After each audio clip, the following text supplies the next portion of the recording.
একই সঙ্গে দুজনকে পছন্দ করা কি লাভ? ভালোবাসার সম্পর্ক যতটাই মধুর ততটাই জটিল একটি বিষয়। চেনা মানুষকেও হঠাৎ অচেনা লাগতে পারে, আবার অল্প চেনা মানুষকেও মনে হতে পারে যেন বহু যুগের চেনা।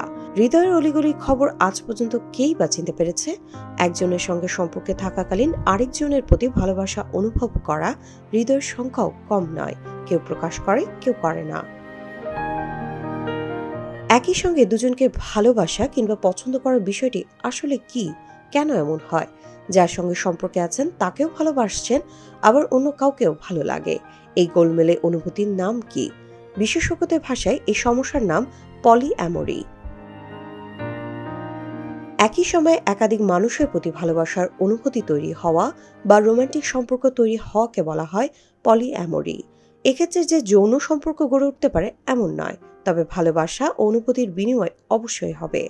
একজন ব্যক্তি একই সঙ্গে দুজনের প্রতি ভালোবাসা অনুভব করবে, সমানভাবে সম্মানও থাকবে তাদের জন্য।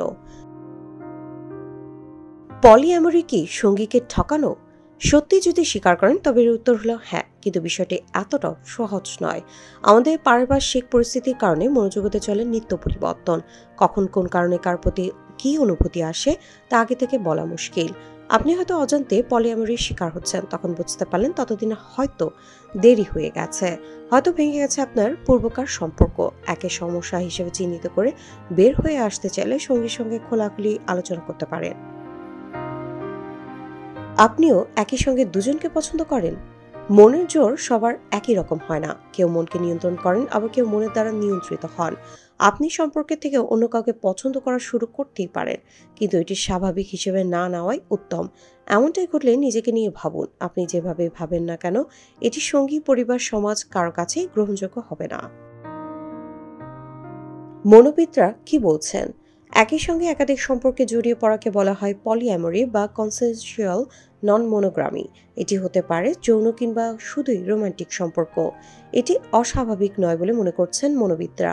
যদিও এটি অস্বাভাবিক নয়, কিন্তু আপনার ব্যক্তিগত জীবনকে এলোমেলো করে দিতে পারে এই এক অনুভূতি। তাই সতর্ক হন। একই সময় একাধিক জনকে মনের জায়গা দেওয়ার বিষয়ে মনকে নিষেধ করে দিন।